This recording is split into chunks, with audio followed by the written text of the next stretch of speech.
Good afternoon, everyone. First of all, thank you everyone for joining.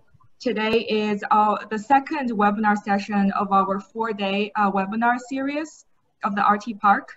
My name is Yihan Wang, and I'm the Business Development Advisor for Sustainability at the University of the Virgin Islands Research and Tech Park. For today's agenda, we'll have six speakers and 5 presentations. So first of all, it's our pleasure to have Neville James, the founder of the Grenard Group, and the former Senate President and a Majority Leader, to give us an opening speech to set up the stage for discussion. Then we'll have Dr. Louis Peterson, the Assistant Director at the University of Virgin Islands Agriculture and Natural Resources Program, to provide an overview of the agriculture industry in the US Virgin Islands. Next, we'll have Summer Sibley Brown, who is a president and CEO of the VI Good Food Coalition, to tell us farmers' perspectives on agriculture and how do we transition the industry to commercialization and digitalization. Next, we'll have 3 entrepreneurs from the ag sector to share with us their experience and advice doing business in the agriculture industry in the VI and the Caribbean region. They are Richard Warburg, who is a partner of New Venture Funds, to share with us a disease-free cassava trait and how that could improve the island's GDP and the food production. Then we'll have Genevieve Lavelle, the Chief Executive Officer of AgriLedger, to talk about how do we leverage blockchain technology to build an equitable and balanced value chain where everyone along the chain can participate. Last, we'll have Mike Street, CEO of FarmPot, to share with us his experience doing agriculture business in St. Croix. At the end, we'll have a 20-minute Q&A session, but please feel free to use the Q&A chat box at the end of the screen throughout the presentations to type any questions you may have. We'll try to answer them, as many of them as possible now. Okay, now let's welcome Neville James to open up the session for us. Neville, please take it away. Thank you very much. Make sure I pronounce your name correctly. Yihan Wang? Yes.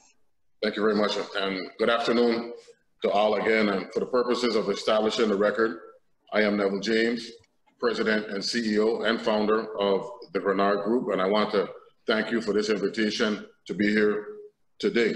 The Grenard Group is a business consulting company here in the US Virgin Islands, and I've also had the good fortune of serving 6 terms in the state legislature, and was the primary sponsor, along with Senators Terrence Positive Nelson, who is currently our Commissioner of Agriculture, and Senator Ronnie Russell, of the 2006 Sustainable Agriculture Industry Act, enacted as Act 6836, when signed into law by then Governor Charles Wesley Turnbull in the spring of 2006.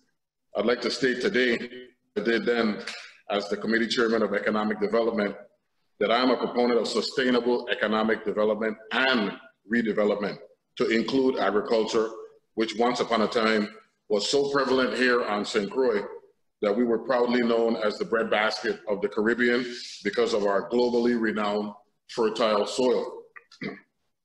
The Research and Technology Park, legislatively created in 2002, is an extension of the University of Virgin Islands, a land-grant institute. Its commitment to agricultural development is not only inherent pursuant to mandate, but in real time a visionary exercise as to how an entity can and should incorporate multiple layers of business acumen to allow for this particular industry that was set aside in the 1960s as St. Croix transitioned from an agrarian-based economy to that of a petroleum-based heavy industry economy, and it allows for this particular agriculture industry to once again flourish. As a proponent of agriculture and the RT Park, the proposed VI Tech Village project is an unquestioned sight for sore eyes as it relates to the potential for public and private sector partnerships that will address educational economic growth at a time when the need for job creation is of unquestioned importance. I'd like to thank the RT Park for this opportunity to be a part of this meeting of the minds, and look forward to being a part of this discussion. And I also want to, just speak off the cuff here. I want to thank the Summer Sibley's of the world, because I currently host a radio show every morning on TGX Analyze This, 93.1 FM from 8 a.m. To 10 a.m. And I am taking full advantage of that opportunity to promote forward thinking. And RT Park, in my estimation, under the leadership of Mr. Chapman and all of the other executives, and one of the things that really motivates me with respect to the RT Park is I'm seeing young leadership giving a chance to exercise their executive skills. And as it relates to agriculture, which we're trying to revitalize at a time when technology is pretty much at the forefront and dictating everything. The days of the farmers getting out on their properties and cultivating via the manual labor that took place way back in the day. We got machines that are doing that for us right now. So it's important that we merge both the technology and what was in effect for hundreds of years, thousands of years as it relates to land cultivation, get them together. And I think the RT Park is the perfect vehicle to allow for that coalition, no pun intended, Summer, for us to get agriculture back to where we want it to be. I look forward to being a part of this discussion as we go forward. So thank you very much for inviting me here today.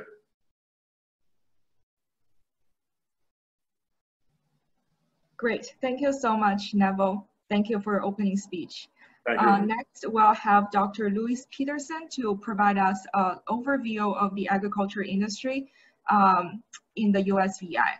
Dr. Louis Peterson is the Assistant Director of the University of Virgin Islands Agriculture and Natural Resource Program. He has a PhD in horticulture from the University of Minnesota.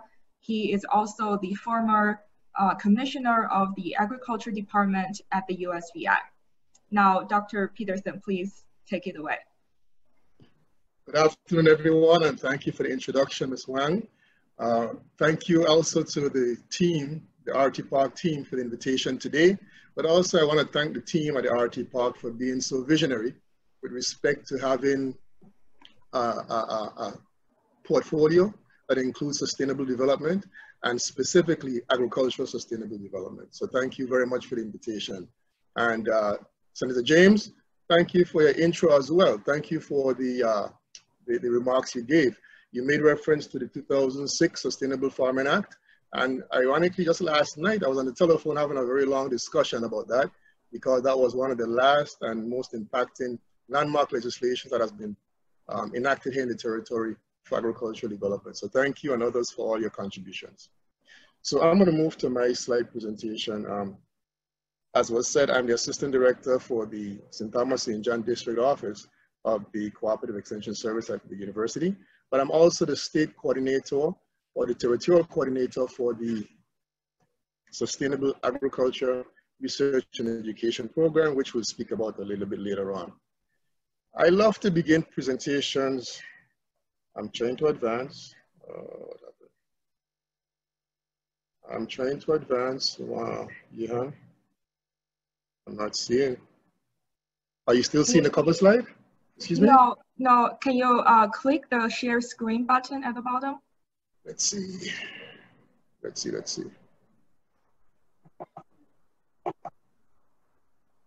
Let me see what I did wrong. I did something wrong. I'm trying to advance. I'm trying to click the shared screen button. It's okay. Oh, that's right. That's what I want to do. That's it. Thank you. Okay. Thanks everyone for that, having patience with me here. I was saying that I love to begin these kind of discussions with what I consider to be images of inspiration. And this particular image inspires me, and I hope it inspires you too. It was taken approximately 1963 on the beautiful island of St. Croix. As Mr. James said earlier, at a time when St. Croix was known as the breadbasket of the Caribbean. In this picture, you see someone working in a tomato packing shed. And these tomatoes were being prepared for shipment out of the territory. It was a time when Virgin Islanders were relocating to New York and other parts of the eastern coast of the US. And so it made a beautiful market opportunity for local products here. If you could take a really... Excuse me, Dr. Pearson, we still cannot see your screen.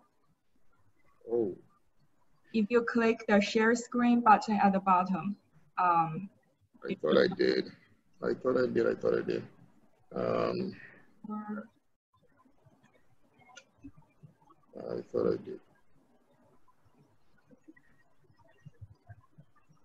Let me... I can bring it up too.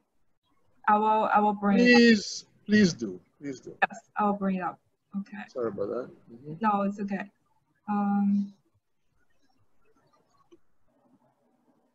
Just 1 second. Okay. Okay.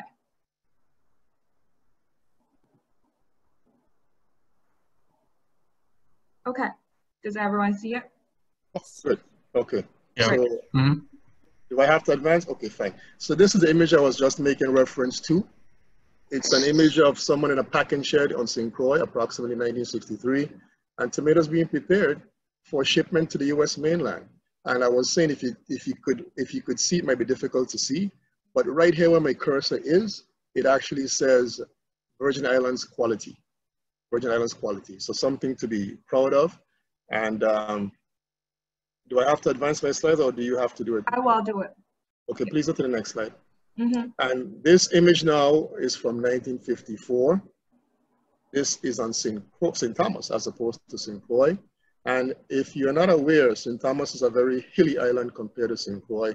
And in this picture, we're looking at the northern coast of St. Thomas.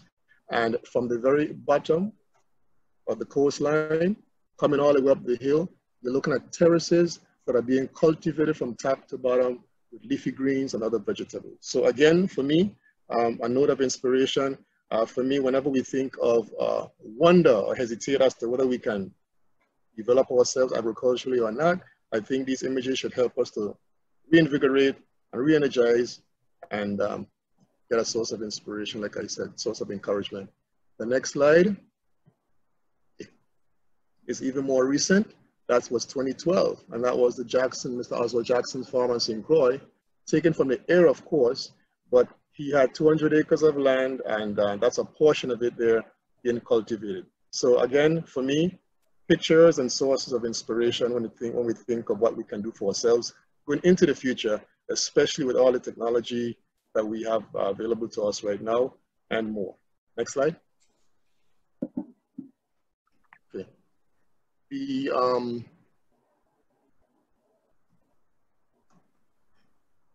image, the picture of agriculture in the territory today. If I were to characterize the industry right now in the territory in a single word, that word would be underdeveloped. We have an underdeveloped industry with respect to the farmland that we use for farm production. Every industry needs infrastructure for success, and we have yet to develop the full industry's infrastructure to make it happen. So for that reason, underdeveloped. Our entire capacity and potential is yet untapped. And so I said, our industry is underdeveloped. Secondly, according to the United Nations Food and Agricultural Organization, we import approximately 97% of our food supply as we speak. Our industry is also characterized by very, very hardworking farmers. Hardworking farmers who are very small scale in their operations, of course. These farmers are also economically disadvantaged, which means that they don't always have the capital that's needed to engage in their operations fully. The industry is also characterized by many different sectors of activity, meaning that some farmers are into cattle production, sheep production, etc. We'll get to that in the next slide. And then overall, like I said, in my opinion, we have boundless potential for development, but as we are right now in the territory, we're looking at a sleeping giant when it comes to agricultural development in the US Virgin Islands. Next slide. Next slide. Oh, okay. The commodities and the sectors that I made reference to include sheep and cattle, which some farmers are into, goats as well, mostly for meat production. We have a very, very small area where we also look at a farmer or two who are into dairy goat production. But for the most part, pigs are big when it comes to what farmers are engaging in right now, pig production. Poultry as well, when it comes to broilers as well as layers. Fruits of all kinds, mangoes, avocados, I think we know them all. And beekeeping is a very, very thriving, emerging area right now that many, many enterprise farmers are getting into.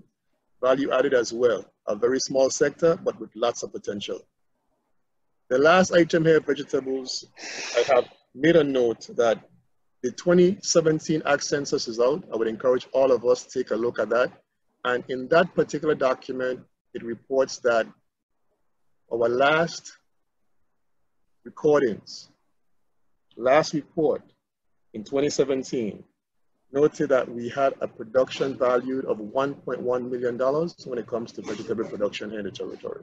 So a sign of encouragement, sign of hope, things that we need to develop more. Okay, next slide. The census also tells us that in 2007, which the last census was done before 2017, the number of farms that we had at that time was 346. But look at what happened in 2017, a very big increase, which shows a lot of potential, lots of interest in people doing more, wanting to do more when it comes to agricultural development. Again, in 2007, we had 5,879 acres under production, and in 2017, that went up significantly to 9,324. So these are good signs. Speaking of signs, the very last point I want to make from the census, though, is that in 2007, the average age of farmers here in the territory, according to that report, was 57 years old. But today, based on the 2017 report, that number has gone up. The average age of farmers now is 61 years old. And that points to the fact that, of course, we need to develop the next generation of farmers for the industry to grow. Next slide. In 2018, a study was done. I'm still trying to describe for you the current state of affairs when it comes to agriculture in the territory. In 2018, the results of a report were released. The Economic Zone Division of the Economic Development Authority and the University of the Virgin Islands conducted a study, and the study was about the agro-processing package plant feasibility. And I want to point out two things that came out of that study. Next slide, please. Item number one is that based on the results of that study, we found evidence based on the production level that we saw. We found evidence that there is ample justification for developing a value-added processing facility or two in each district.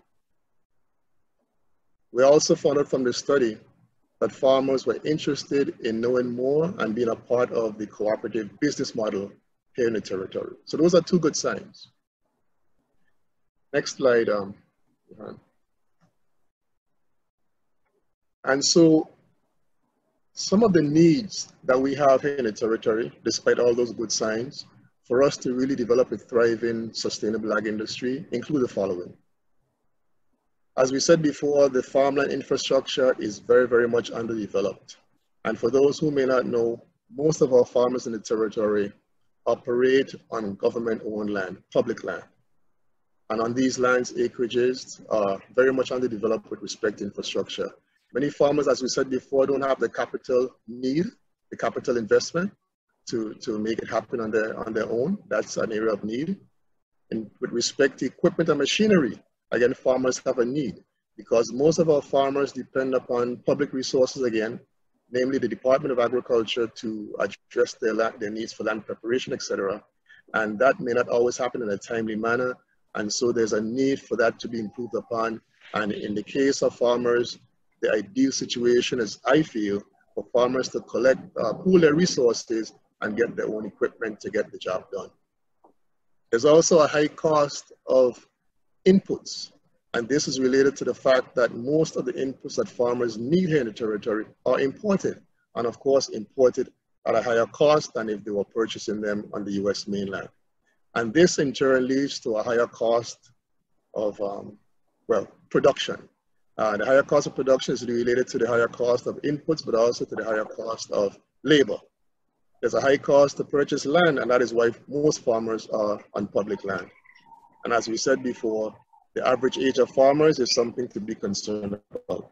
Next slide, Johan. Two other challenges or needs that I want to share with you include the fact that we have yet to develop a comprehensive, seamless plan of development when it comes to agriculture. A plan that all the partners and stakeholders are aware of, give input to, are basically on the same page. That has yet to be done.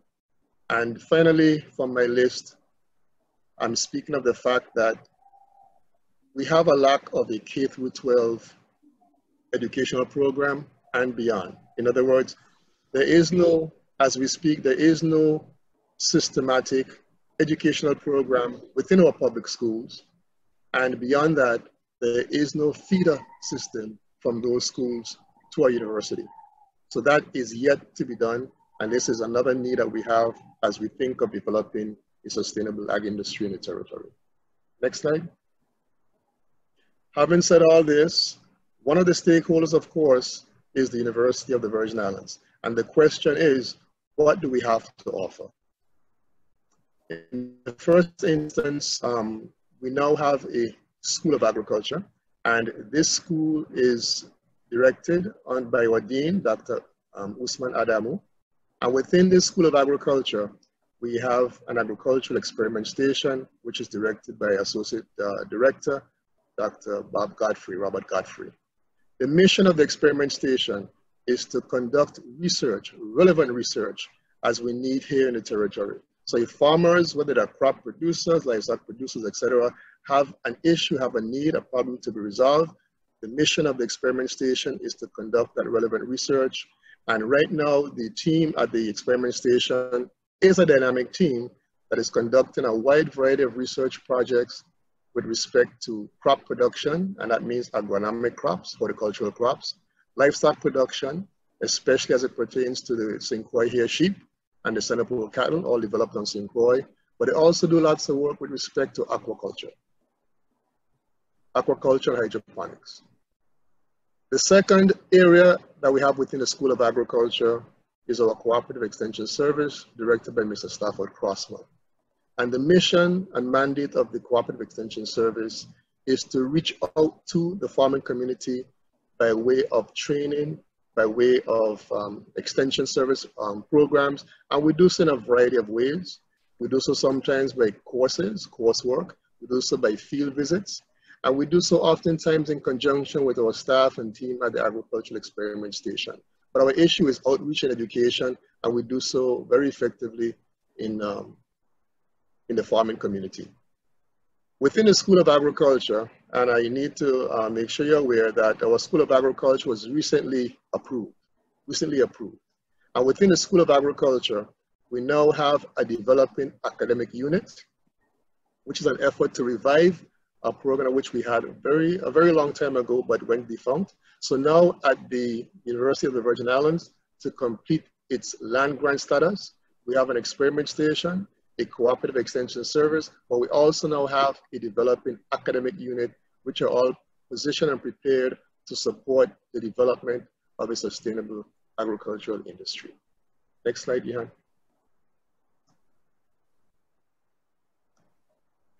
Within our School of Agriculture, I would like to spend some time speaking of SARE, the Sustainable Agriculture Research and Education Program, which I referenced earlier, and I am the state coordinator or territorial director for that program.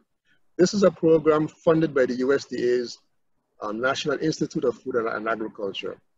Its mission is to advance to the whole of American agriculture innovations that improve profitability, stewardship, and quality of life by investing in groundbreaking research and education. So there are 6 grant program areas within SARE, we call it SARE, and within these 6 program areas, grants are offered that conduct research and/or education to address and to promote sustainable agriculture.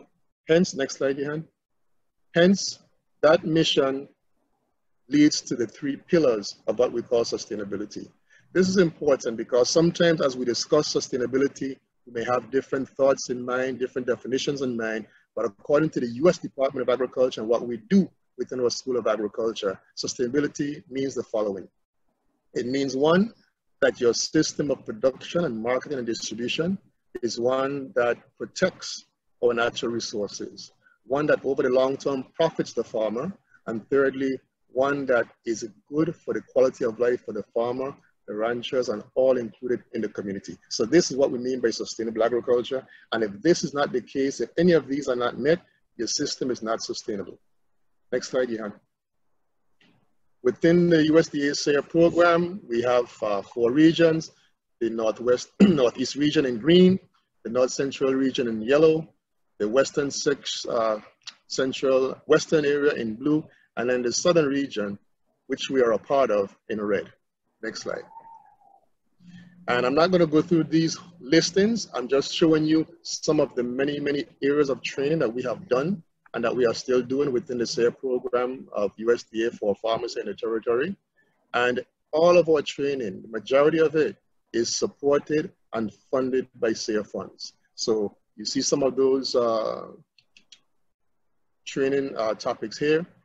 We also have fair and exhibitions, which we use to promote economic activity, but also to teach and showcase practices at the same time. Next slide, Johan.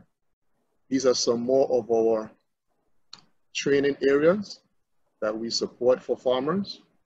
And as you will notice, most of these areas, if not all of them, speak to pillars 1 and 2, whereby we're looking at economic profitability, we're looking at resource conservation. But next slide, Johan. We're also concerned about the well-being of our farmers and others involved in agriculture. So some of our training also has been with respect to health of farmers and safety issues. And we are doing more and more of that. The next few slides we're going to go through very quickly because all they do is show you some imagery of what I just made reference to with respect to training. In this particular case, our staff is engaged with teaching farmers about the use of their devices for record keeping and other purposes. We also teach computer literacy to our farmers. Next slide.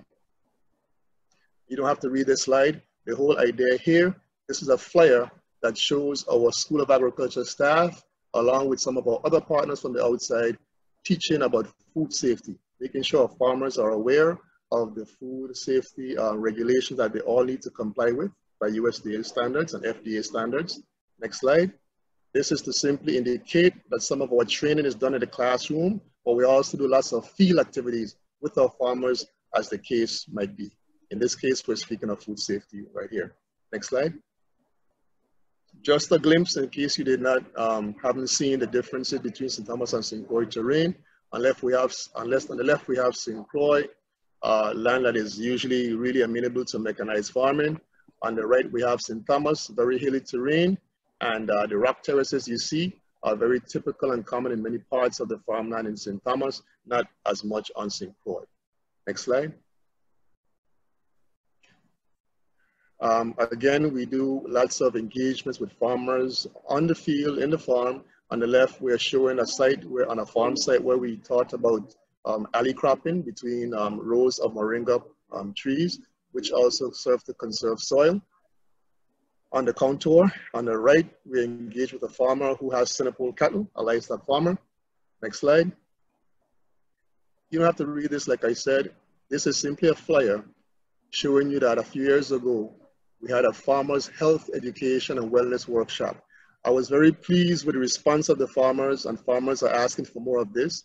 And as we speak, we are preparing to use more of our SARE funds to do more training and awareness activities with our farmers to help them to make sure that they are in good, healthy condition to continue their operations. Next slide. Yet another flyer showing you an activity that we had teaching farmers about grant writing.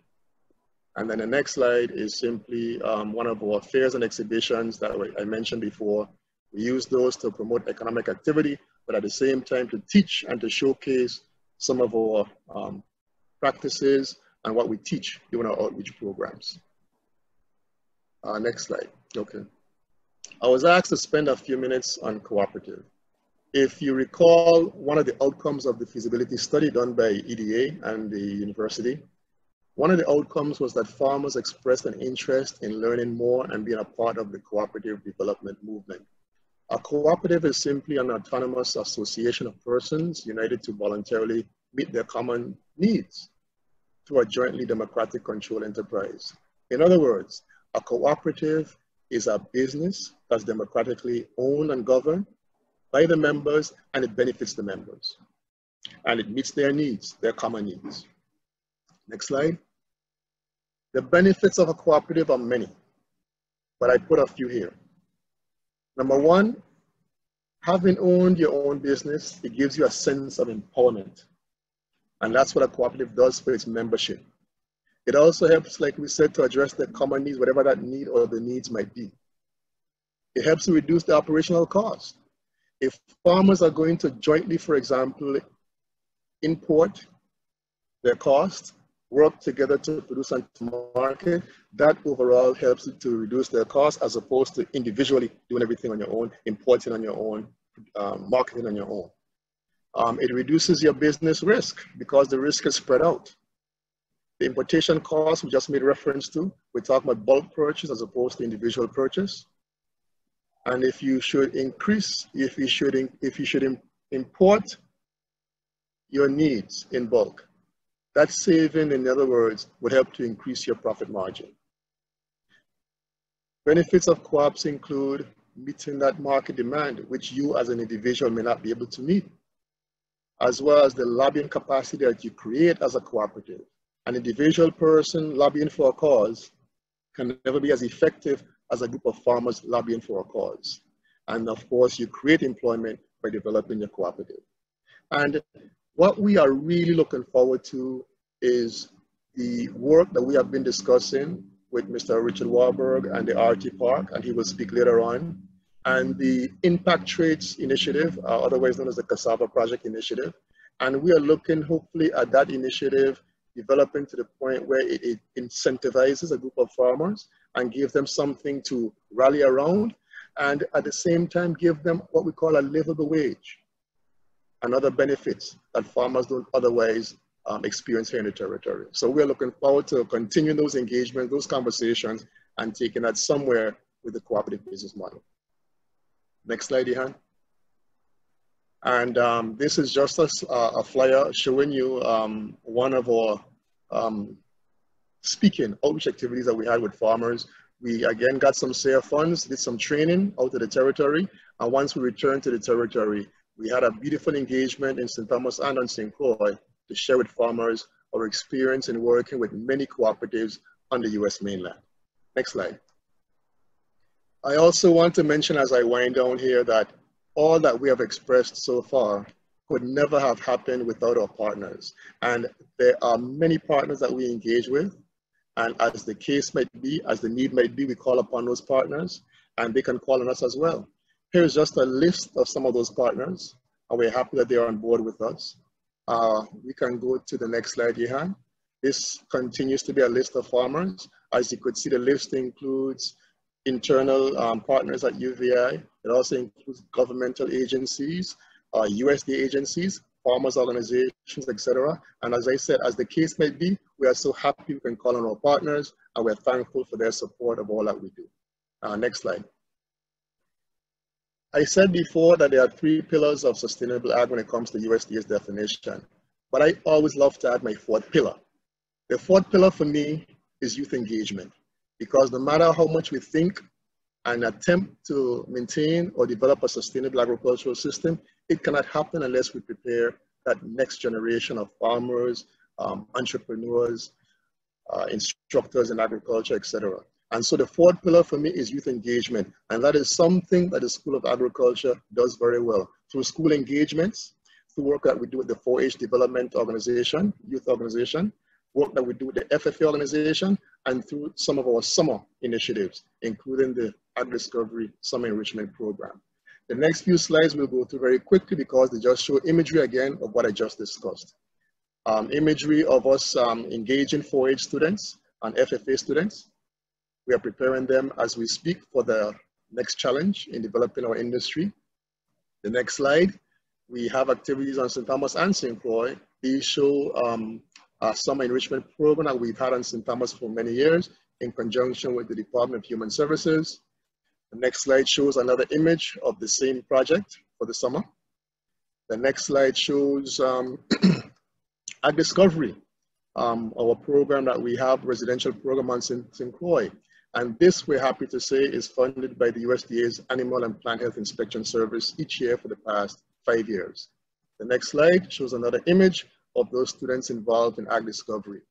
And what I really want to say is that between Ag Discovery, the summer enrichment programs, work with FFA and 4-H, we have seen results. Results meaning that students have left these programs eventually and pursued careers in agriculture. We just need to do more and more of that.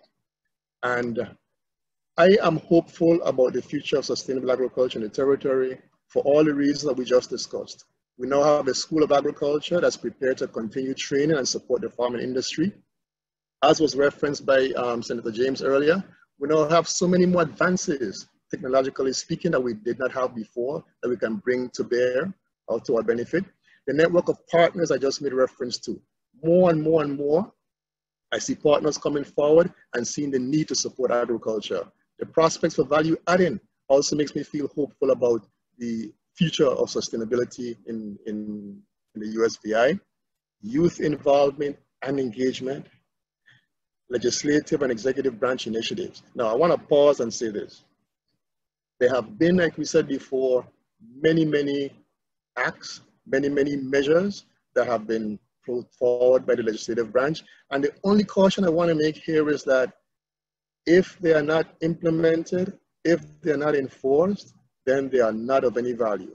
So it's good that we put them forward, but we have to go the next step of implementing and enforcing.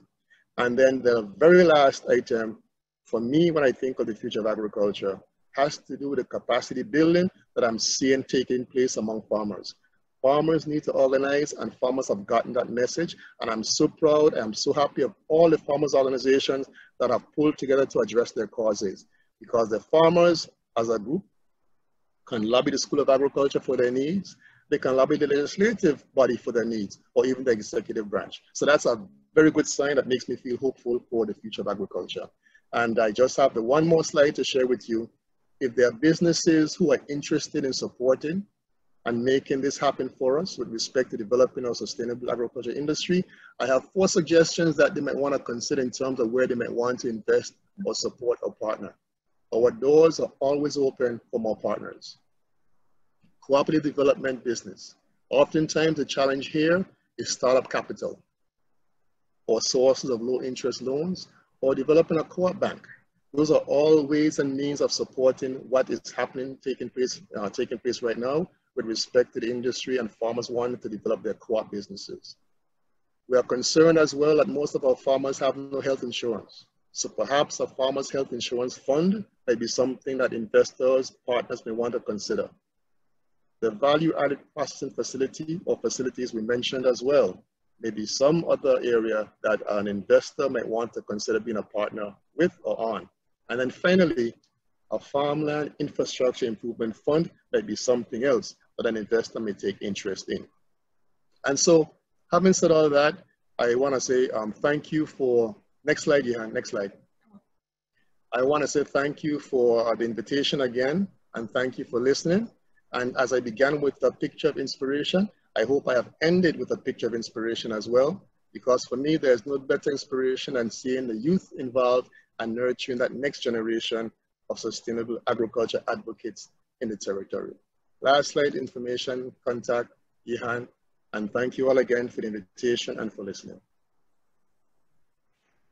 Awesome. Thank you so much, Dr. Peterson, for the comprehensive, inspiring, and visionary presentation.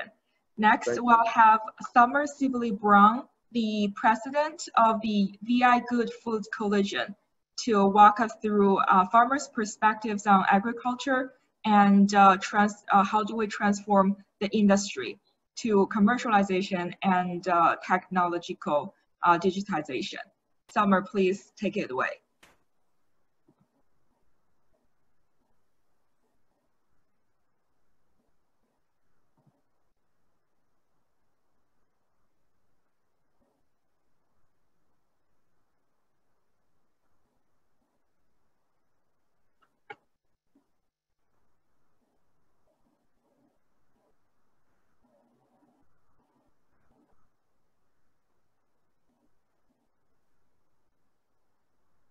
Unmute.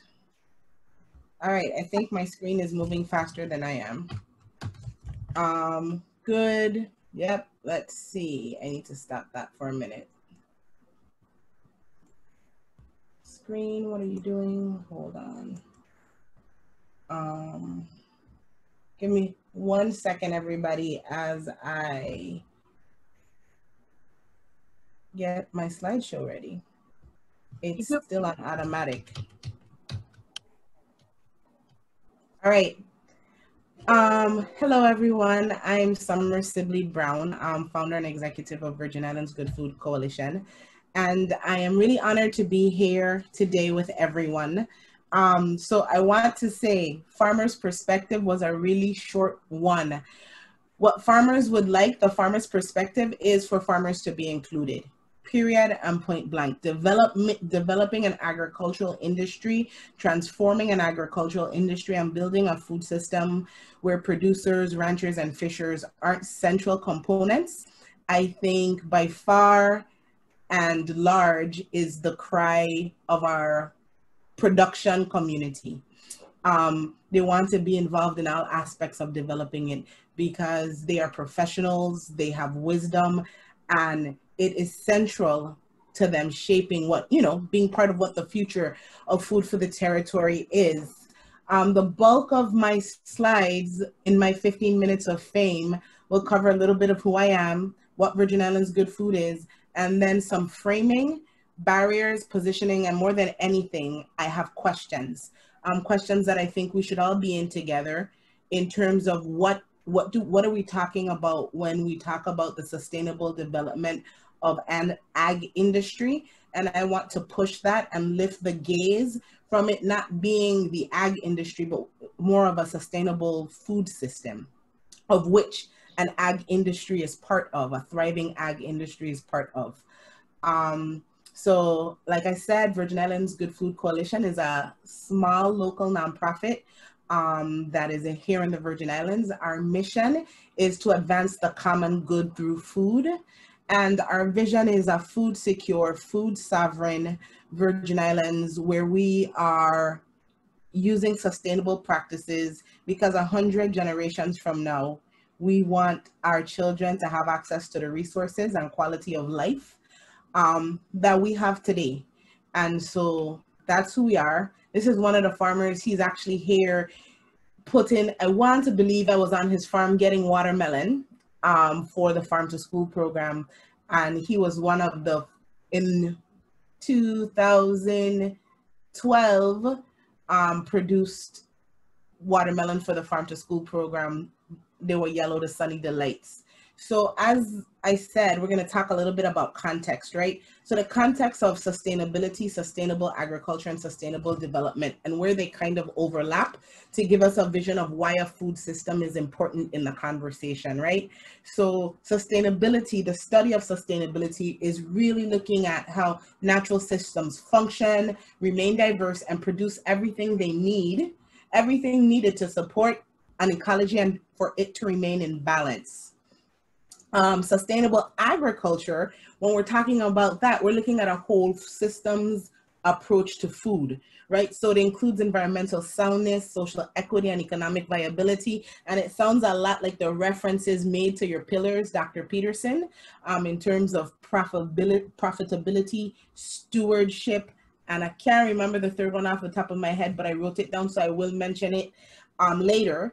And so that's a whole system approach. And then when we're talking about development on a whole, we're looking at how do we meet the needs of today without compromising the ability of our future generations to meet their needs. So when we're talking about sustainable agriculture, the resurgence of an industry? What are the lenses, right? Because a lot of our projects talk about economic development, but not necessarily look at the stewardship and social equity components that are necessary. But those social equity components are the human systems that would center this system around the needs of the producers, like health and wellness benefits, right?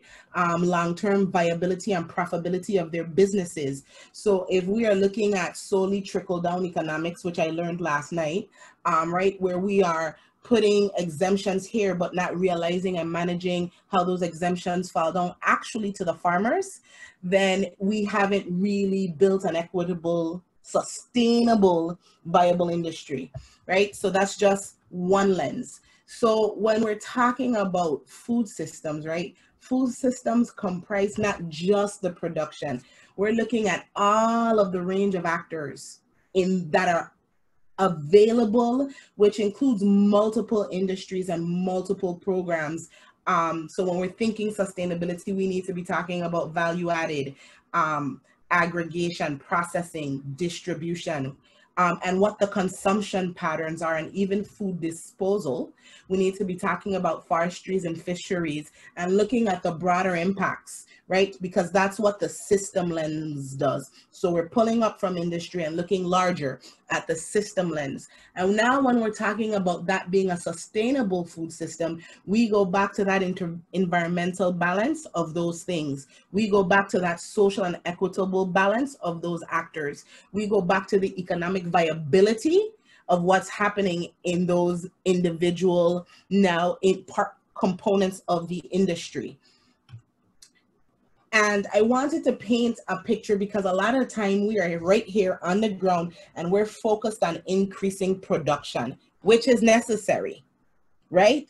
But this is a picture of what the complexity we are in when we are talking about providing food for ourselves, for our region, and thinking about exportation, which means now we're looking at national, international systems, right? Where does our small territory fit in this picture for ourselves, and what do we need to develop, and how do we need to develop it in order to ensure those things that were referenced? I'm going to go back to, to the social, economic, and environmental balance, while we are taking advantage and fully finding our place in this huge, large, complex system. So this is a piece when I'm talking about context, right? Virgin Islands Good Food Coalition has spent a lot of time trying to learn as much as we can, not just about what the needs are on the ground, but how do those needs match up with national needs, and where do we fit in a larger picture of food development food system development, in order to be healthy and thriving, but ensure a good quality of life, not just for the farmer, but for the consumer, and for the small business, and for the value added packager, and for the delivery truck person, and for, the person who is making boxes and papers. Like, the opportunities, once looked at through multiple lenses, are boundless. And it goes more back to that comprehensive picture we're trying to build about the future of food in this territory, and this territory's role in the future of food in our region. So the intersections of sustainable food systems, because hopefully we are talking about transforming an industry which fits into a sustainable food system, which is, and I'm going to start with good business, which is economically viable. And we see the overlapping, right? Because that economic viability feeds families. And both ways, it feeds the families financially that are growing the food, it feeds the people that are consuming the food. So now we have better quality food. So now we have social equity and human health developing, right? And those things now are being also paired up with, again, the environmental stewardship. And so our food processing and distributing and marketing centers, maybe they're on microgrids, they have compost sites, right? They are looking at how their waste may feed something else. And then we're looking at what portion of food production can be achieved here based on data, And what do we do with our excess? Do we can it and jar it for resilience purposes, or, you know, are we exporting it? And to go back to the word comprehensive, we have a vision designed for how this is happening, and that is the key. These overlaps, looking at this from multiple lenses, is the key to really building a sustainable, thriving, healthy food system that's riddled with terms like innovation and tech, but also takes us back to some of those awesome land management practices that are ancestral, right? It gives everything a place. Another farmer who I was visiting, we talk about, you know, what are the barriers? What are the barriers to actualizing a healthy food system? And Dr. Peterson before me listed them in detail. And so I'm just gonna run through them because there is a historic lack of investment in the industry and the system. People working in silos, so projects aren't leveraged. There has been no workforce development in the industry and no expansion of the existing workforce. So when you looked at the data presented by Dr. Peterson, right, in 2007, what that told me was we interviewed the same farmers in 2007 as we did in 2017, and they're just about 10 years older, right? We went from the 50s to the 60s. So we have not inserted, and we're talking overall because we do see some younger farmers popping up, right? But overall, on average, we're just aging out farmers and we haven't developed a workforce or an interest to go back in. We're looking at loss of arable land due to development that doesn't consider the agricultural landscape. So we're not anti-development. We're asking, where can you put a food forest in your development? Where can we recommit land that is no longer used and restore it? Another issue is making sure that we have, as climate change, which is on there, becomes more and more real, how are we harvesting water and collecting it? So it's dam restoration, new dams being put in. There's limited access to service and support for producers, ranchers, and fishermen. And one of the reasons is that historic lack of investment into the infrastructure of the Department of Agriculture, into CES, and into community-based organizations that could really push farmers, historically aged out industrial practices. So solely thinking monocrop culture, right? Those are the things we inherited. But how do we now include agroecology? How do we include permaculture? Where is it relevant to use tech, right? We're gonna hear from FarmPod. Where is it relevant where we are growing indoor instead of outdoor, growing on roofs? So looking at new practices, unfunded policy. We have some great policy on the books, getting wings underneath them, right? Getting some funding and appropriations in those policies so they are implemented, because Dr. Peterson referenced, and I want to draw the connection, he referenced the K-12 pipeline and beyond for feeding into that workforce development. Act 7532, which was enacted in 2012, says that we have K-12 ag education in our schools, but there's no funding to make that happen to allow the department to transition, right? So these are just some of the things. Training on sustainable practice. So we're here in isolation, and I believe in some spaces, we actually have the ability to lead. We have some really innovative farmers. So how do we uplift those farmers? So farmers are teaching farmers. And then where needed, how do we bring in other people living in spaces like our own to Hawaii, Guam, Northern Marianas, and other Caribbean islands who have some of the same issues and have solved them, right? And so overall, the last bullet is, it's the lack of access to resources required to bring about the change that we desire. And we have been around for 7 years, and some of the things that we continue to speak on is bridging the gap, right? So connectivity and just looking at the intersections of our work, public, private, civic sector partnerships, conversations across sectors so information is flowing, centering this work in the community, right? Because 50 people cannot change the life of 50,000. Some of this has to be a consumer mindset shift. A lot of it has to be, if we're promoting sustainability, then we have to make sure that the community has common language, common values, and common context with us. And that doesn't help if they're not a part of these conversations. Actions at a grand scale that we would like to see: a revolving fund for agriculture, right? To support infrastructure for farmers, to support the work of small organizations moving forward, new business endeavors, a comprehensive food system plan, right? A multi-year strategic plan that addresses the need that everybody knows what the future of food for the territory is and where we fit. A food policy council comprised of the community and leaders to be constantly engaged in conversation about food.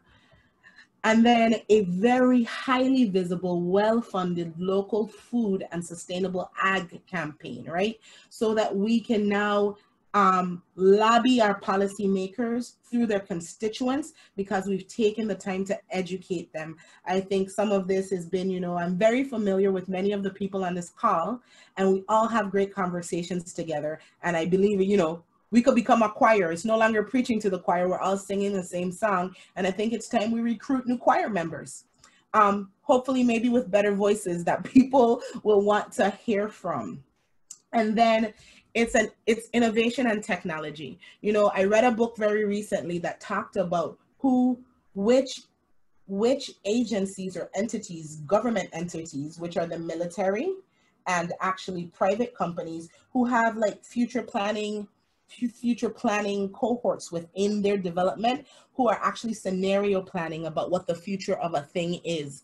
And that was exciting to me, because to think if we could have a group of futurists, Virgin Islanders, looking towards the future of food and trying not only to anticipate what the needs will be, but actually trying to figure out where do we get ahead of the market and not be reactive, but be the leaders. Because I believe there's a level of collective genius and ripeness for the territory to do this, right? Where we could have exponential growth and achieve things long desired. And finally, I want to close with the questions that I'm in, because I work in systems change in another hat that I wear, and it's the inquiry that we're in together that really promotes that collective genius. So questions as: what has worked well for the territory as it relates to farming and food previously? What could we have done better? What resources at this moment are a priority to creating industry success? How do we protect, conserve, and restore them? And even how do we leverage them to make more opportunity? What is the vision for the future of food in the territory/region? What is possible? What is probable? And actually what is practical, right? Because we know visions can be grand and lofty, and so we need to look at it at multiple levels. Who is currently at the table and who is missing from the table? What are the opportunities that exist now, and how can we leverage them to create the future of food and the quality of life for Virgin Islanders that we want? And who are our regional partners? Who are our global partners? Who are our national partners? And is there work to be done together, right? I'm not under the assumption that everybody wants to work, but it's identifying that shared work and figuring out how we attack it. I am Summer Sibley Brown, president of the Virgin Islands Good Food Coalition. We are here to be in support of elevating the voice of the community and farmers, and we very much enjoy being in partnership. I believe everybody on this call, I don't have a beautiful partners list, but yeah, everybody on this call has been one of my partners. So it is really, for me, a time of opportunity and amazement that there's synergy and we're all coming together in this way. I've been sharing platforms and opportunities in different places with these specific group of people more and more. And the invitation is to open the door and to pair not only the ingenuity that we have here, but now to make space for farmers, fishers, and ranchers at the table, because I think collectively, this moment is very, very valuable, and we actually have the opportunity to create the container for our agricultural industry and food system that we desire. Thank you to the RT Park for inviting me in many spaces, for giving me a soapbox to stand on and patiently listening to me. as I expound on all of my values and beliefs around food. And I just look forward to being in discussion with you all. Thank you. Thank you so much, Summer, for the very inspiring speech. As you all know, RT Park is a partner with the VI Good Food Coalition, the University of the Virgin Islands Agriculture Program, and the USVI government. So we are a public-private partnership that aim to bring private and public sectors across different regions to collaborate to advance sustainable agriculture agenda and to elevate communities' voice to make sure that agriculture development is meet environmental conservation, economic viability, and social equity for our present generation and the future generations. So next, we'll have 3 agriculture entrepreneurs from the private sectors to share their experience and advice about how do we use private sector tools and resources to promote a sustainable agriculture practice that include all stakeholders across the value chain. First, let's welcome Richard Warburg, the CEO of Impact Traits Corporation, to share his vision for using a disease-free cassava trait for the island's agriculture prosperity. Richard, please take the floor. Thank you very much. Let me see if I can share. So can you see the screen okay? Yeah. Excellent. Hold on. So thank you for inviting me. I'm amazed by the quality of the talks and the depth of knowledge here. And also I love the pictures, Lewis. I thought those were inspiring as to how do we get back to the old days, as we all would like to do, and make this business something that is profitable and something that everybody on the islands can aspire to and be proud of. My name is Richard Warburg. I'm an entrepreneur. I'm not actually the CEO of Impact Traits. Impact Traits is a company that we're looking to form here on the islands. We've been having some comprehensive discussions with both Dr. Peterson, with Summer Sibley, and with the RT Park, and many people at the university at all levels to see if we can do something that is a little bit out of the box. I'm a big picture thinker. I don't really think on the nitty gritty, and I try and work out what is it we can do in a different way that will be beneficial to everybody. And my belief is that we have to involve every single participant in that decision. And as Summer and Lewis have already said, that includes the farmers first and foremost. But we need to know what they are willing to do, what they would like to be part of before we form it. So let me give you an idea of where we're at. It's been summarized very well. Lou and Summer really did a good job on that. But the opportunities that we have may look like negatives, but they're actually positives. I always see the silver lining in every cloud. And so we have limited resources. We're competing in a world where they can out-acre us, out-agriculture us, out-farm us. Everything we want to do can be out-competed. So how do we deal with that? We have 10,000 acres, as you already saw, that are under some sort of farming. Half of that, though, is grazing land. We are a push industry, and by that I mean that the farmers will tend to grow crops and hope that they will be able to find somebody to buy it, as opposed to a pull industry, which is where somebody says, hey, farmers, I need you to grow these amount of crops, and we will buy everything that you have. That gives the farmers confidence in growing, and that being able to create an industry that they can now be part of the real scheme of working 9 till 5, having benefits, and actually making a living wage. So I believe very much that we need to change it from a push industry. That goes also to the efficiency. If a farmer harvests 100 pieces of lettuce and can only sell 50 of them, we're going to lose those other 50. We need to work out how do we balance the supply and the demand.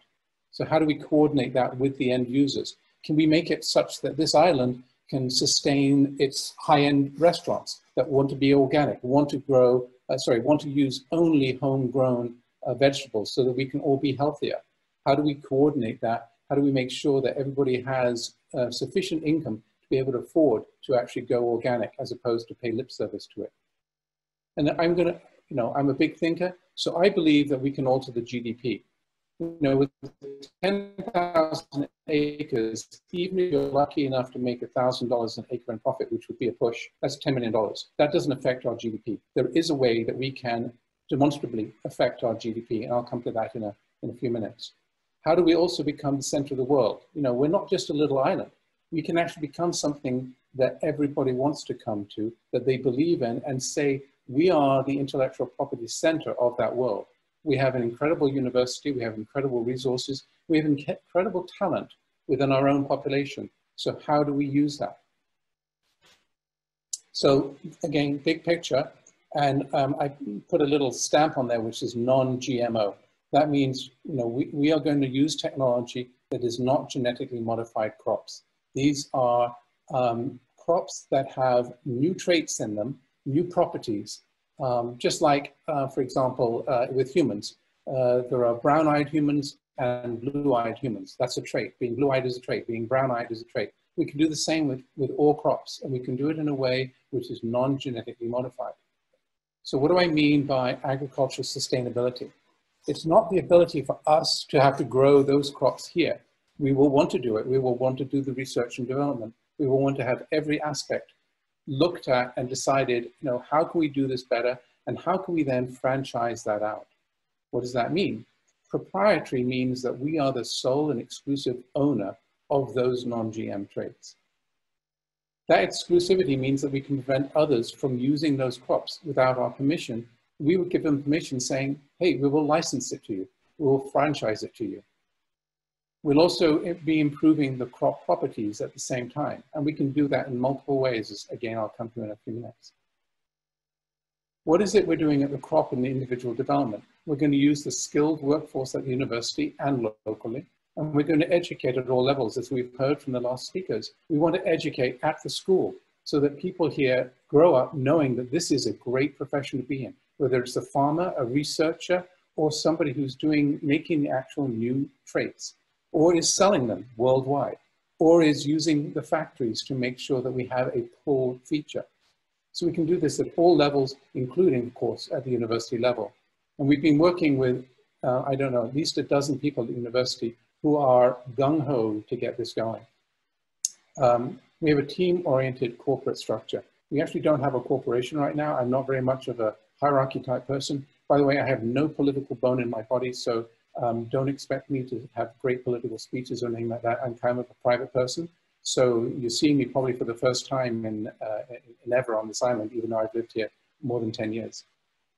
What is team-oriented? It means that every single person within the organization has a say in our success.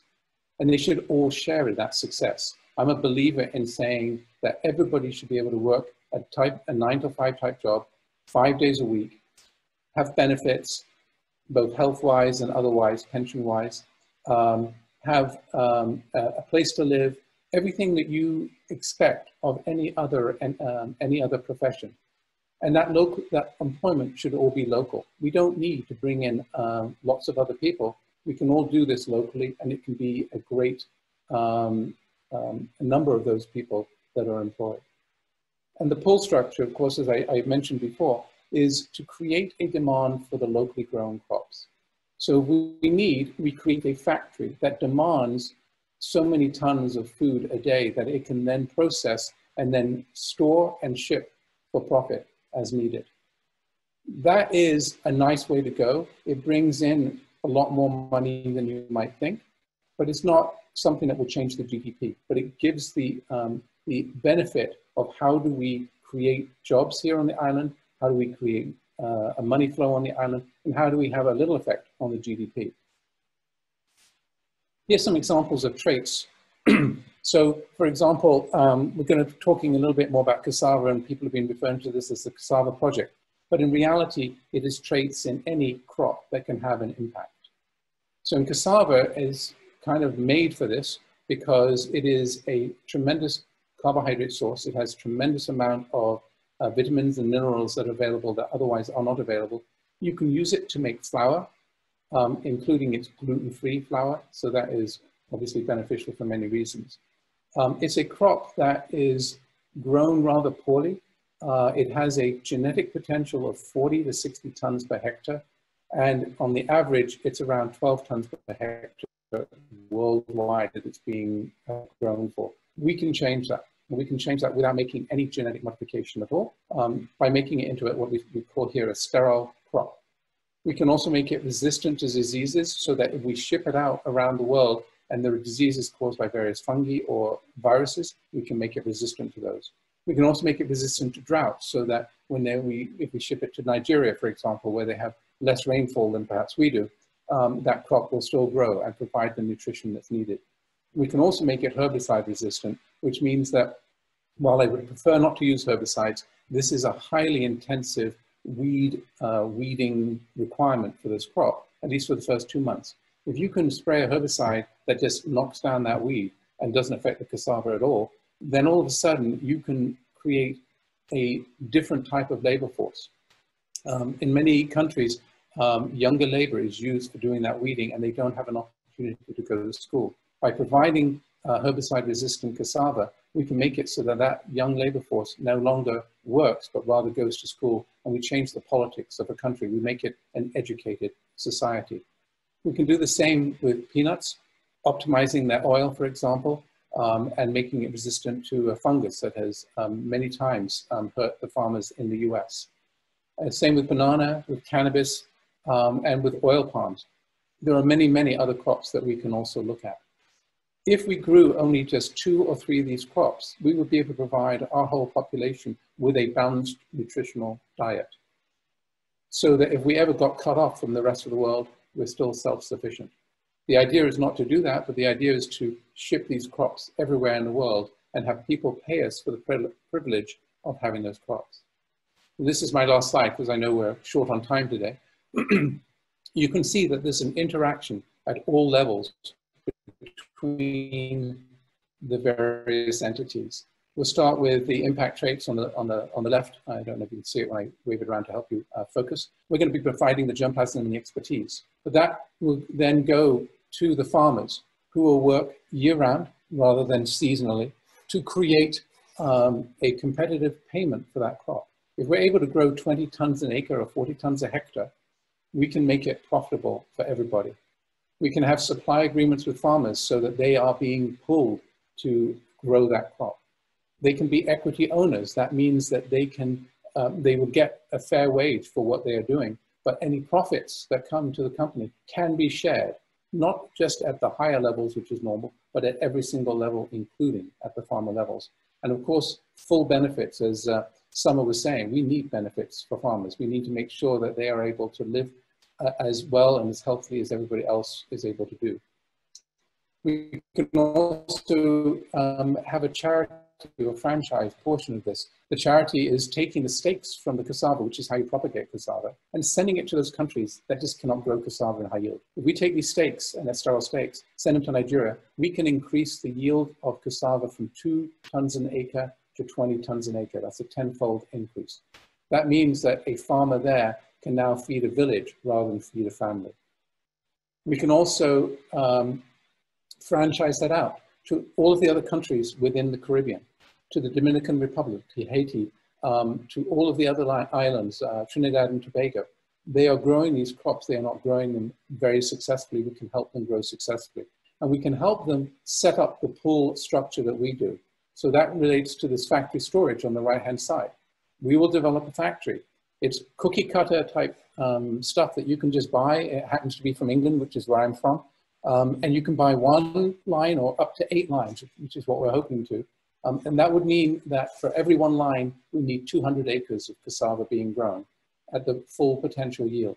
And then we can have full-time employment for the farmers, full-time employment for the people who work in the factory, and we'll have our own labeled crop product, the flour, the chips, whatever you want. You can turn it into plastic bags, believe it or not. We can have all of that be USVI grown, propagated, and sold. Something to be proud of. It can even become a tourist hub of modern technology being developed within the islands. The mainland, of course, in the bottom right demands a supply of cassava that is US-based. There is no US-based cassava source right now. They tend to get it from Thailand. So why don't we change that? I know in the present political climate, I said I'm not political, but I know even I know that in the political climate right now, we would like to have things that are US based. And of course, the US Virgin Islands is central to all of this.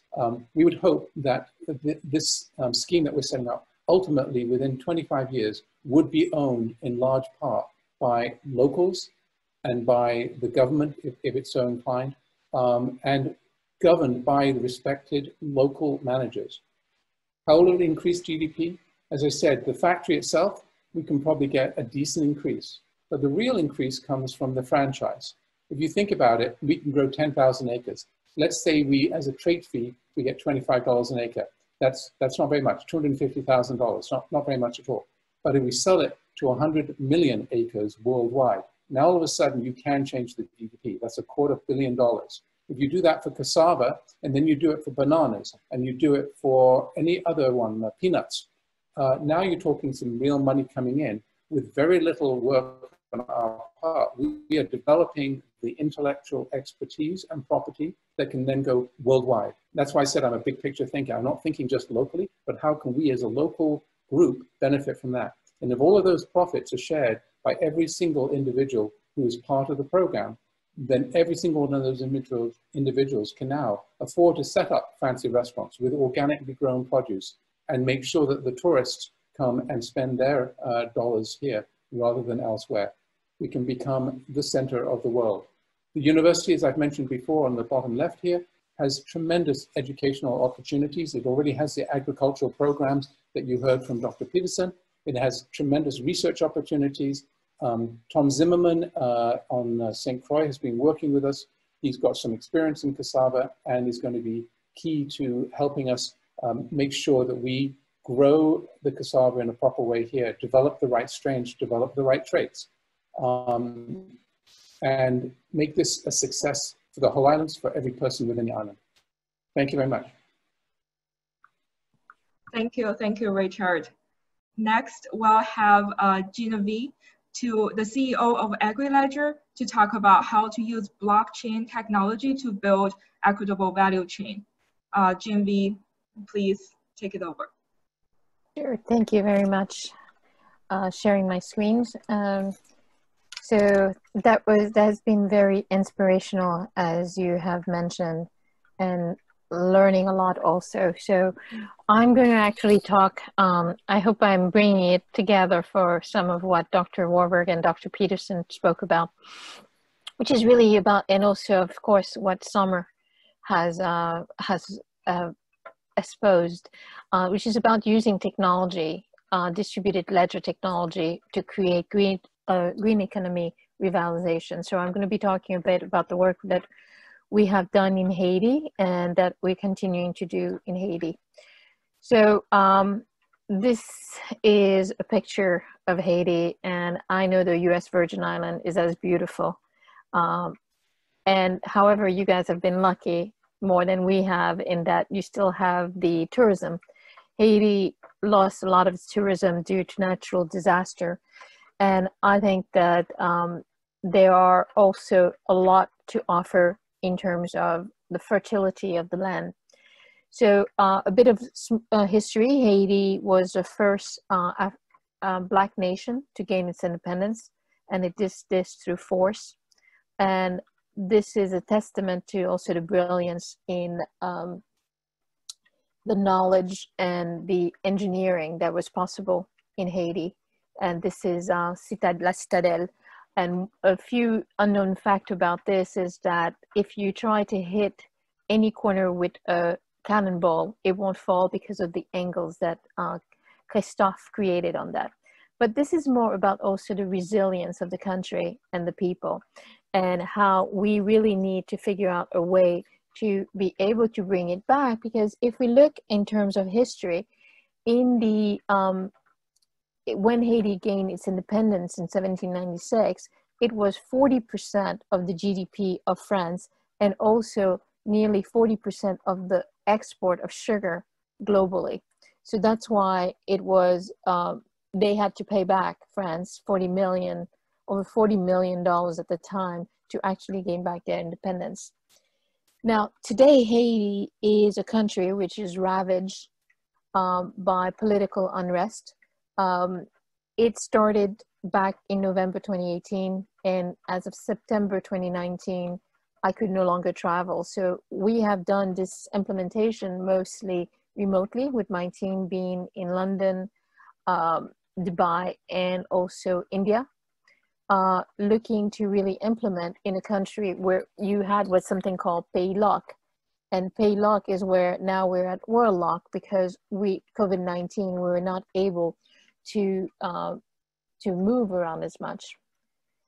That has also meant a lot of economic reality. And the economic reality, if we look globally, when we look at what IMF is talking about lately in terms of the remittance, they're expecting about 100 million in decrease in remittance globally, because people are losing their job due to COVID-19, which means that countries such as Haiti, which has 20% of its GDP reliant on this handout from people back home, who have left from, is going to be able to rely on that, which means that we really need to look at different ways for these islands to be able to prosper.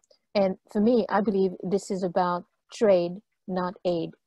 And in order to do that, it is about really using a decentralized exchange of value.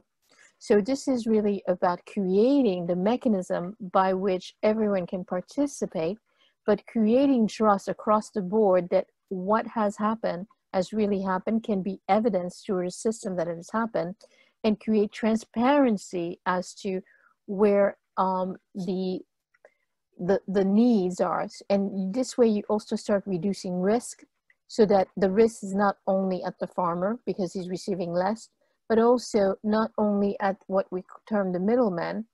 And you start creating a mechanism by which people can start realizing much quicker what are the demands of the market, and also how the market is rewarding. And that includes, as had been mentioned by Summer, everyone in the value chain, the transportation, the restaurant, the transformation, and even the tax. You can now start being able to have transparency. Now, this really creates, to me, a practical framework in agriculture, in that this is where we need the data to be able to understand clearly what is happening. We need the data to be able to feed. We need to understand where our wastes are, and also how to mitigate those wastes, so that we can then understand how could we use innovation. The other thing is, I think by using technology, we allow for you to actually participate in a way that they understand, which is closer to how they live their lives. Now, in terms of the work in Haiti, we in 2018, there was a call done by the Haitian government with the support of the World Bank, looking at how to digitize the value chain. So what that does is that it changes how the market behaves against the farmers, and it incentivizes the farmers by creating more of them, from them entrepreneur. And the idea is to then allow to understand not only what does the foreign market need. So for those of you who don't know the Haitian mango de Francis, it is actually only being met at about 40%. It is one of those rare mango where when you look at it, it only says Haiti, because it has only been able to flourish in Haiti.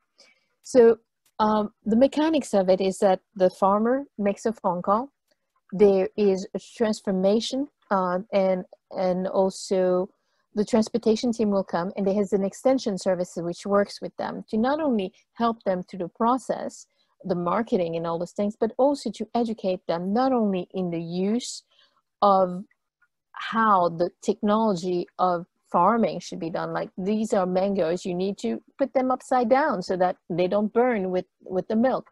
Those kind of very small things, which then allows for quality to happen, to then also working with them if there's any issues with communication in terms of they're receiving their payments. Now, Haiti is going to be very different, I believe, than the Virgin Island, because in the Virgin Island, you have better technology.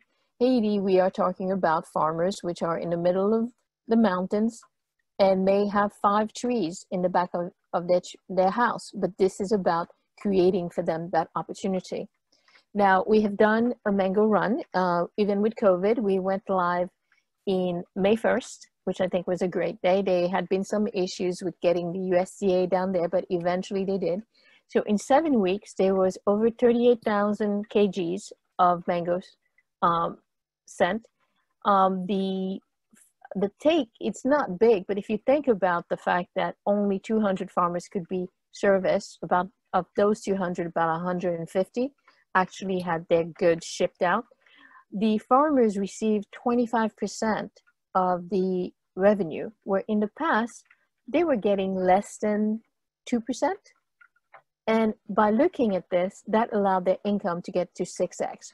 What it did was actually then create transparency across the value chain as to what was the transportation cost, what was the transformation cost, any issues that were coming in that needed to be rectified. So it has been very, very much of a learning, and they are starting on tomorrow. They're shipping out avocados, and avocados have not been shipped out of the Haiti for a long time, and those avocados are born for Miami. I think that what we then need to get to them to do is to think about those wasted avocado. Can we do oil out of that? So really creating that ingenuity through them. Now, this is obviously a communication challenge because you are talking with people who've been, you know, when we think about it, agriculture has been the oldest profession, I believe, in the world. But it is also very much needed because when we start looking at the SDGs and you're having the FAO talk about how this year 100 million more people will go hungry and 270 million children will not get that good meal that they were getting by being in school, we have a food problem, a hunger problem. And I do not think we have actually started realizing how bad it's going to be from the effect of COVID, because we just think about the fresh fruits and fresh vegetable, but what happens to stable crop, which have been in silos and now are getting depleted? So we really need to not only look at how do we get young people in, but also how do we change the conversation and understand what are the needs of the farmers and how to create a much more clear and equitable for them. That means that we need to work with the communities. And it's not just the farming communities. As Dr. Warburg said, it's working with the restaurants, it's working with everyone so that we can then create a sustainable and equitable industry for those who partake in it. So now, the other thing that's important is creating the marketplace. And by marketplace here, you know, we are used, or at least I'm used in Haiti, and seeing these ladies on the side of the street selling their vegetable. And that's also very rampant in Africa. How do we make sure that she receives a fair price? And how do we also make sure that what she has in front of that is not going to make the people sick? So that is also part of the hygienic that we need to look at, and making sure that they can have a fair wage so that they can then take their children to school. So finally, what is very important is understanding standards, not only standards of quality. So as Dr. Warburg was talking about creating non-GMO varieties that we understand that will have certain ways, but also we need to make sure from a technology standpoint that we define the right standards, because we have people who are saying that they're doing traceability, but I do not think that they're really tracing the standard.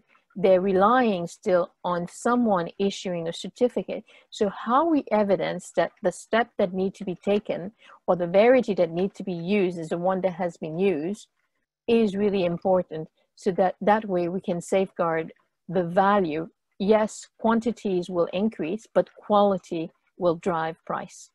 Thank you. Thank you, Genevieve, for your presentation. Finally, we will have our last presenter, Mike, straight from FarmPad, to share with us his experience doing agriculture technology business in St. Croix. Mike, please take it away.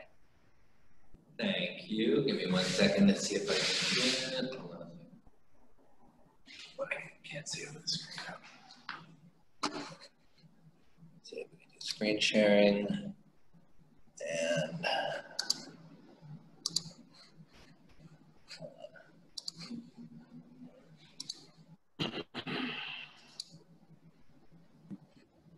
we'll see if this comes.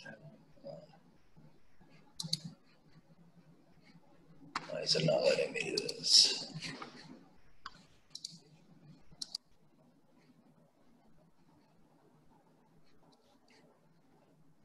Doesn't seem to be letting me screen share. Hold on. Okay.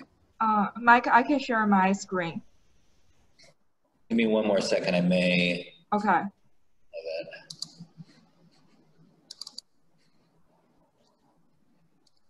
No, it's like it actually almost like kicked us out of. I can share my screen. Your slides is on my screen as well. Yeah, my problem is I don't actually see the rest of you. There you go. Now it's come back. Yeah, if you want to put it up, maybe that's easier. Okay.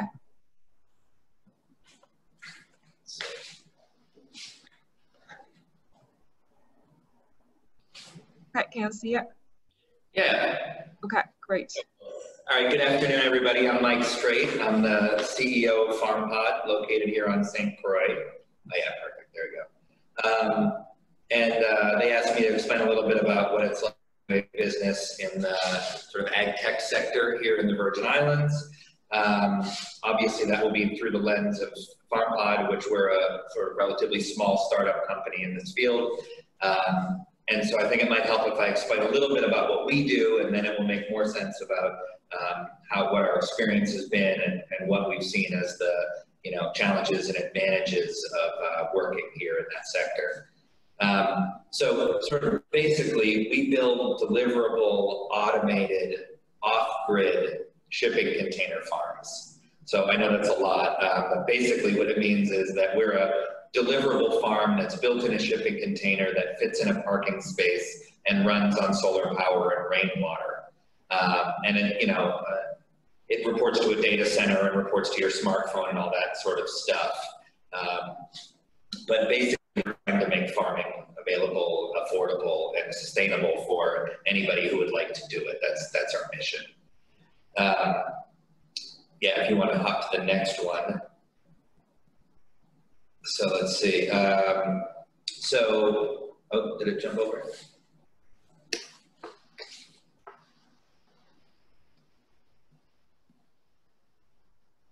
Did it get you over to? Oh, yeah, you got it.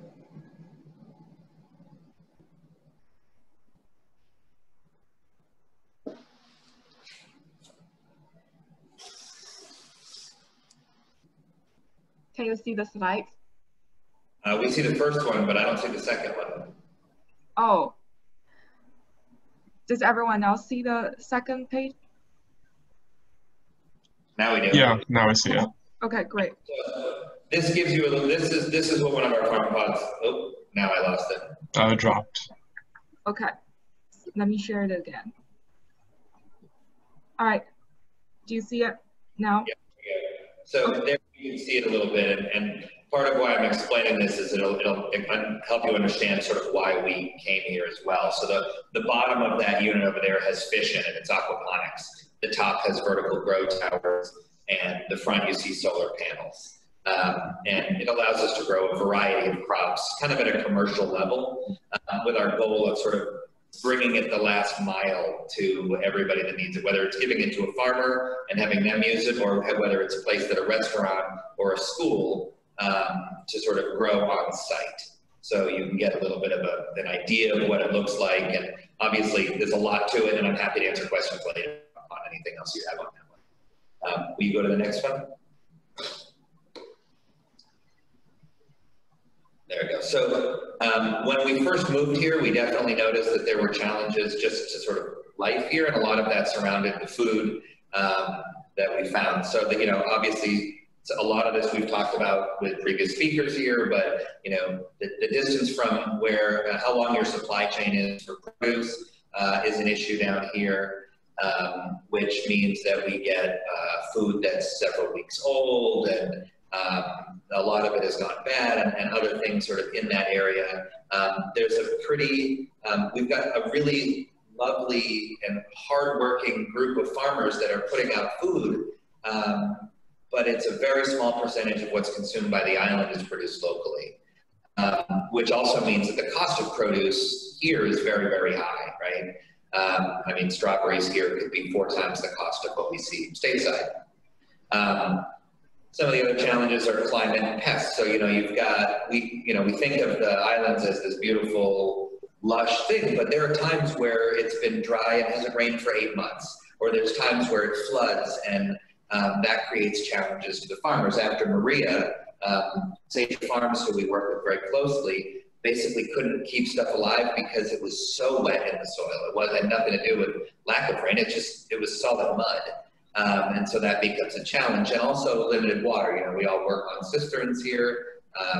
It's something that's to be sort of, you know, taken good care of. We don't want to be overusing our water, and traditional farming often can use an awful lot of water. And so this all fits very nicely for what we try to do. And so for us, what it means, from those challenges come these great opportunities, because if you can produce local food, it means you've got the freshest food. Because if you're growing it here, it's always going to be better than if it sat on a boat for 2 weeks. It doesn't matter what you're doing, it's always fresher that way.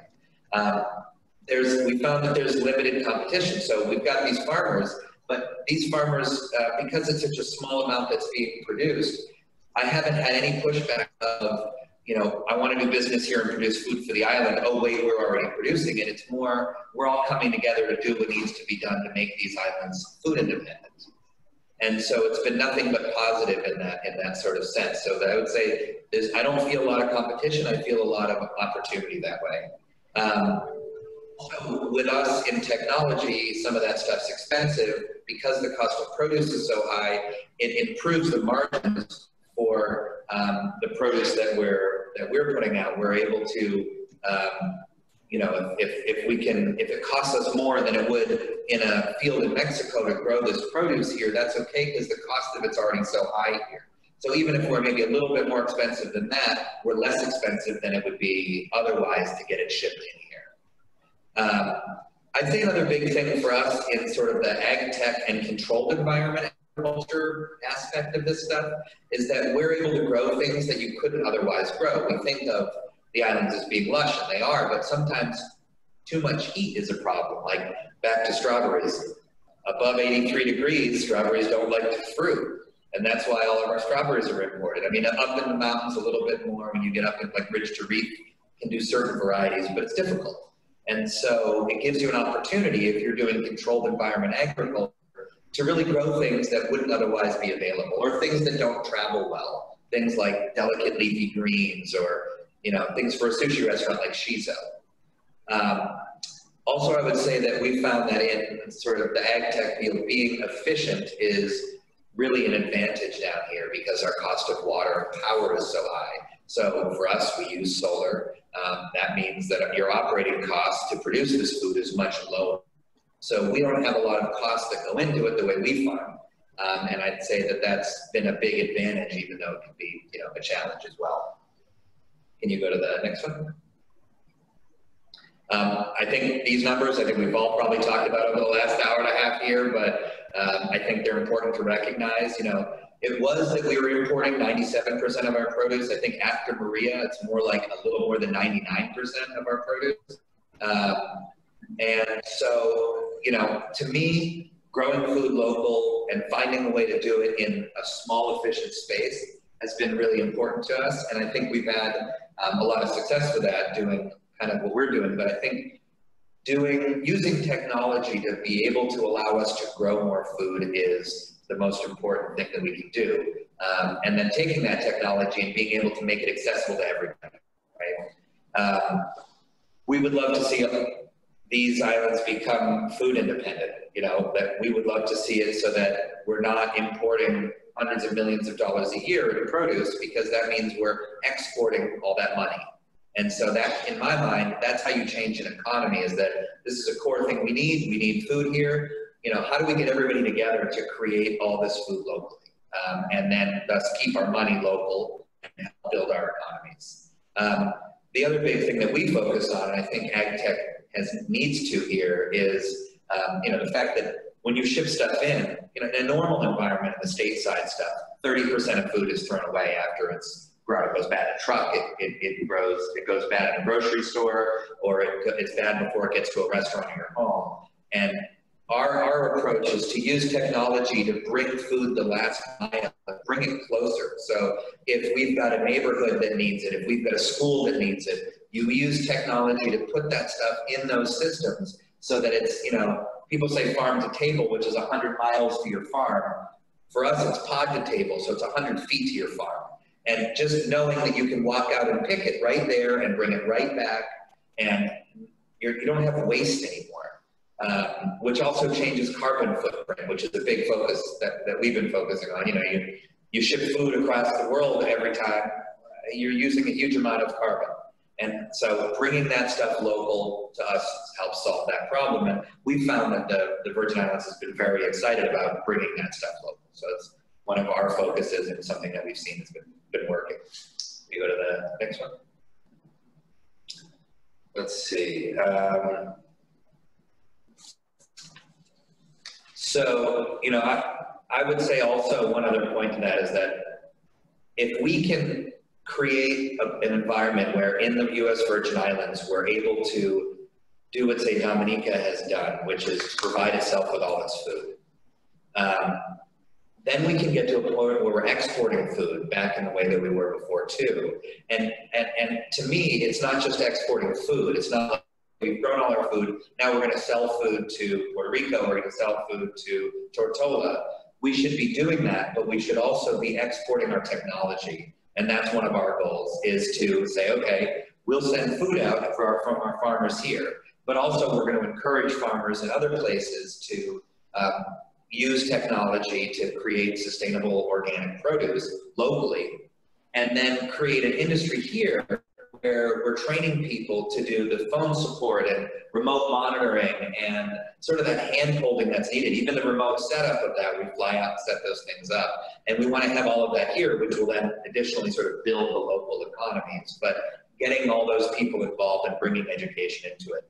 But on this slide, one thing of going through Maria and going through other storms here is that we've realized that food security is a big issue.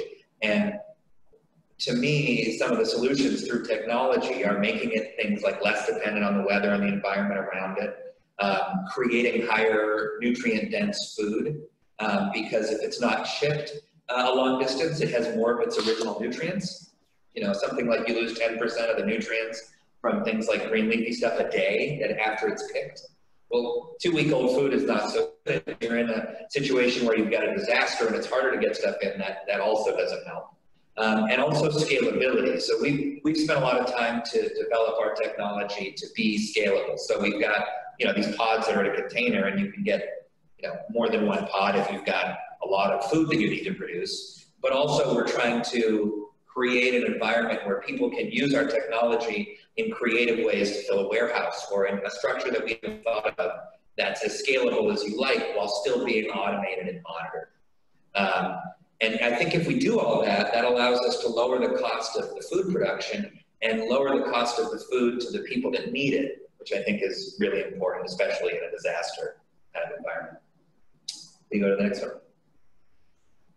So one thing I wanted to just say is that if anybody's thinking about moving their company here or doing business here, that the amount of how close the community is really wonderful. I mean, Summer mentioned, I think I know half the people who work with half of them here. I'm not sure I know everybody here, but I look forward to it. But it's a close community. You have access here, I think, to people that I wouldn't have had access to living in Boston, where I came from originally. Like, for example, I wouldn't be able to be invited to something where I'm talking about how we can really make a difference in food security here. And then maybe not be sitting at the table next to him 2 nights later having dinner where I can follow up with him because it's such a small, close-knit space. Also, I've found that it's very interesting. People from all over the world, whether it's, you know, the Clinton Foundation or Bloomberg's teams or any of these people that are trying to do good work down here, they'll listen. And I found that we have access to them here, and that can take and bring projects out to the world where we can do even more good. So I'd say, to me, that was one of the big reasons we moved here, and it has really made a big difference in our ability to be successful. Go to the next one.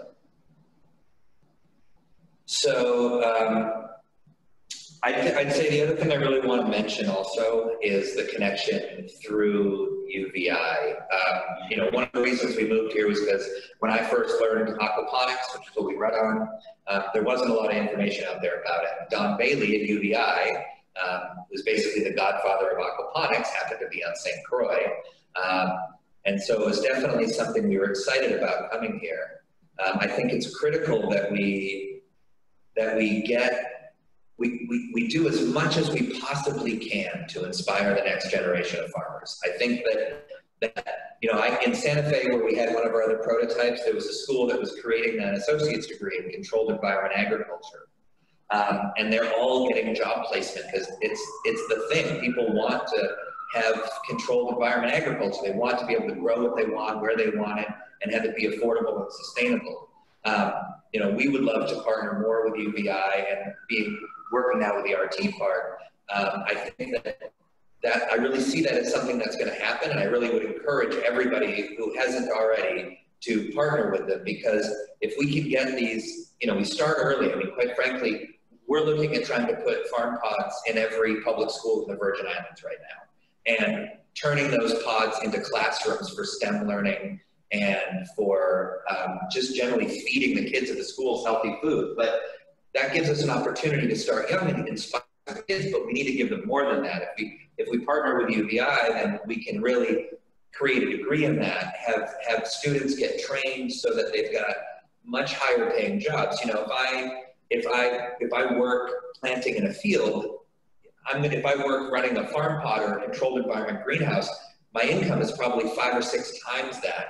And it allows me to grow as somebody in technology and hopefully invent things that will be useful in the ag tech sector and so on. You know, we would also like to see things like maker spaces built so that and we're looking at doing that now, so that kids can come together and prototype things in the ag tech industry. And allow them to come as high school and college level students to learn that stuff, and in essence be sort of mentored by our people to, you know, and our staff to grow and hopefully come work for us, which we would sort of love in the future.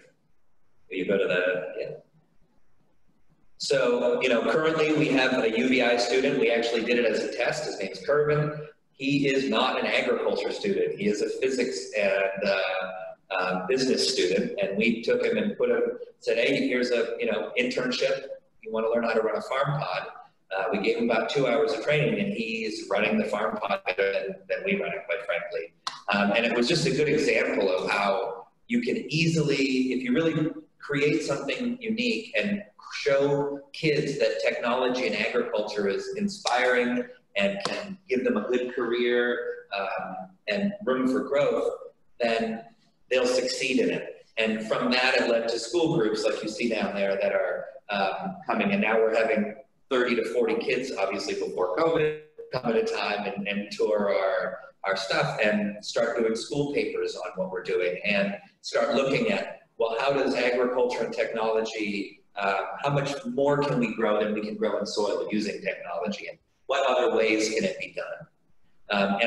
To me, that's just the most important thing we can do, is sort of inspiring that stuff, and it inspires us to grow as a company too, I'd say.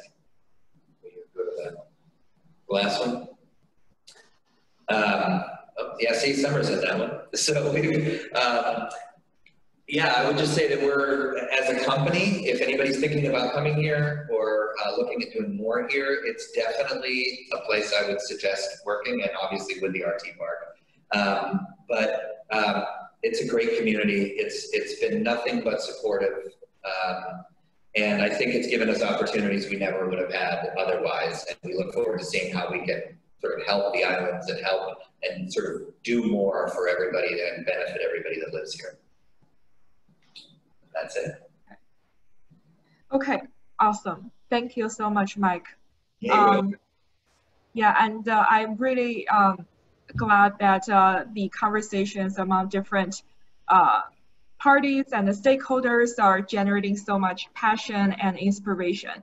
And with that said, this brings us to the end of the presentations. Now we're going to enter the Q&A portion of the webinar.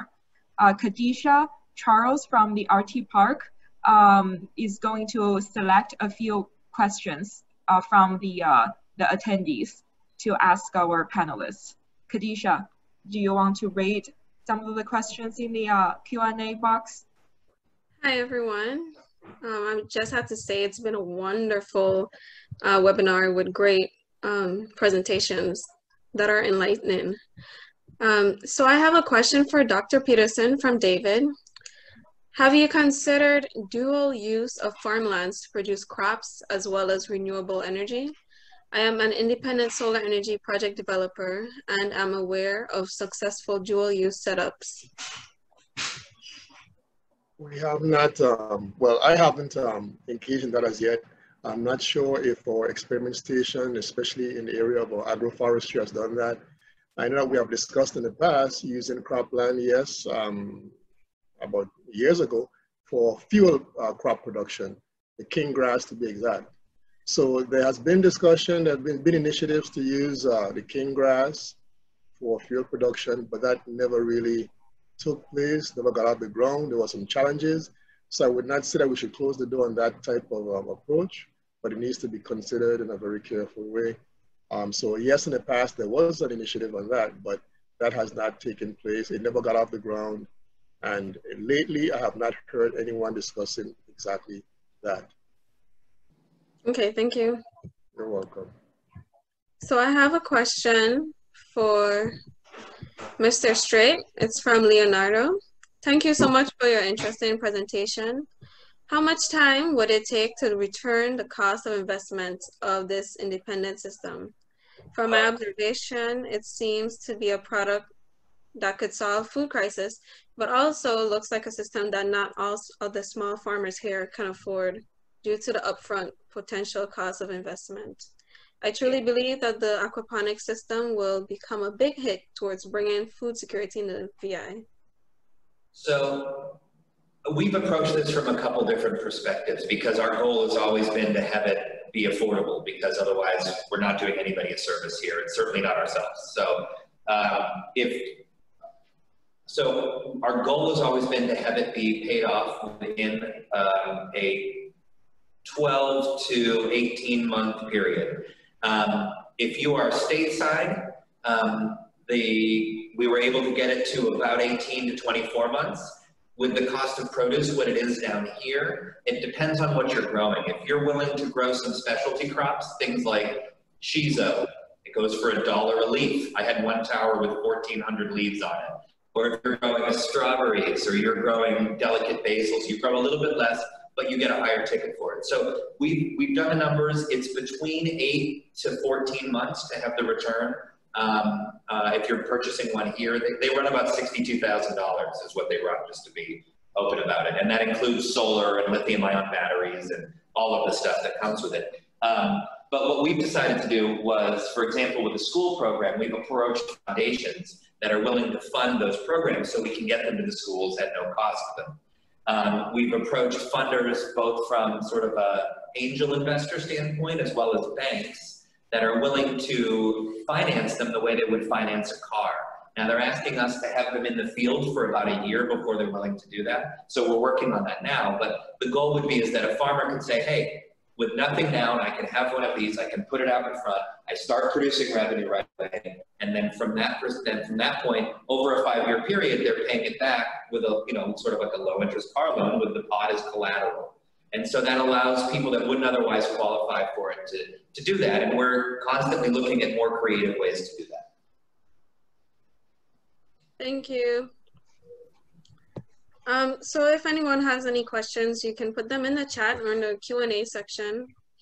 The other questions that we had in the chat have already been answered. So I will share that one question with you. It was for Dr. Peterson.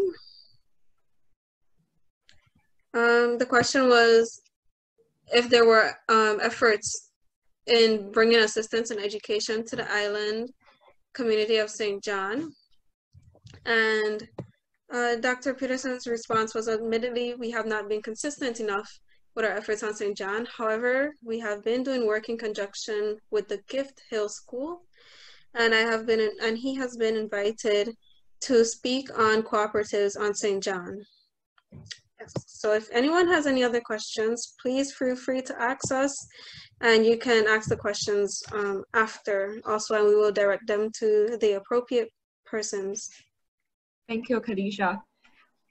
We'll collect all the questions, and you'll also have the opportunities to sign up for the one-on-one session on Friday afternoon to have a one-on-one discussion with the panelists.